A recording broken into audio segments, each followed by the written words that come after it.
Għaddiet sena minn mindu beda jitħaddem il-proġett pilota Subject Proficiency Assessment. Studenti li kienu qed ibatu biex jitalmu lingwa barranija kienu malma fi gruppi żgħar fuq 4 ħiliet: il-kitba, il-qari, il-mitkellem u ismieħ. Il-proġett beda fil-Kulleġġ San Ignazju fil-Kulleġġ Marija Reġina, fejn intqajna ma' Mario Paċ mill-Fakultà tal-Edukazzjoni fl-Università ta' Malta. Nieħdu pjaċir ninnotaw li wara din is-sena li għadha kif spiċċat, 87% ta' daw it-tfal irnexxielhom iġibu livell wieħed ċertifikat ta' livell wieħed fit-Taljan.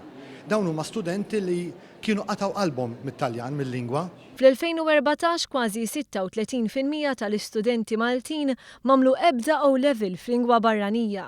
Dan intqal waqt seminar ta' taħriġ għall-għalliema li għalih kien preżenti l-Ministru Evarist Bartolo. Hemm ħafna raġunijiet li qed iwassal għal dan, fosthom nuqqas ta' espożizzjoni għal-lingwa, sistema fejn one size fits all ngħidulu aħna li tfal jridu jibqgħu mixjin fil-klassijiet anki jekk ma jġibux marki tajbin. Biex il-proġett pilota jitwettaq bl-aħjar mod saret ħidma bejn iż-żewġ kulleġġi. Iltqajna mal-għalliema tat-Taljan Clayton Brinkat mill-Iskola Sekondarja tas-Subien tal-Ħandaq u Rosalba Ebejjer Katania mill-Iskola Sekondarja tal-Bniet Mossa.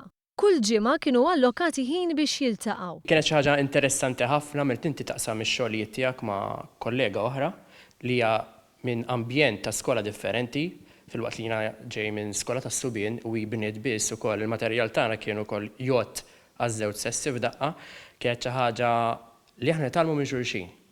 U xi ħaġa li aħna looking forward ukoll biex kollegi oħra naqsmu dawn l-affarijiet ukoll flimkien u din il-prassi tiġi xi ħaġa komuni bejn l-iskejjel ta' Malta u Għawdex.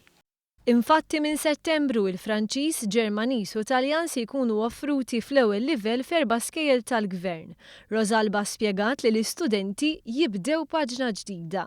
Spjegajnilhom il-bidunet li konna se nerġgħu nibdew mill-bidunet għaliex ħafna drabi l-istudenti tagħna mhux għax ma jkunux iħobbu il-lingwa barranija, imma li xtantu mbagħad matul it-triq isibuha diffiċli li ma tihomx tort jitilfu l-interess. Iċ-ċertifikazzjoni tal-programmi hija rikonoxxuta minn diversi entitajiet, fakultajiet bħal dawk tal-arti u tal-edukazzjoni fl-Università ta' Malta u entitajiet edukattivi bħal l-MCAST u l-ITS. F'Settembru 2016 mbagħad jibda jitħaddem il-programm u tintemm il-fażi ta' proġett pilota. Għal dawk l-istudenti li għamlu l-programm u qed jistennew b'ħerqa nistgħu ngħidulhom illi marru tajjeb.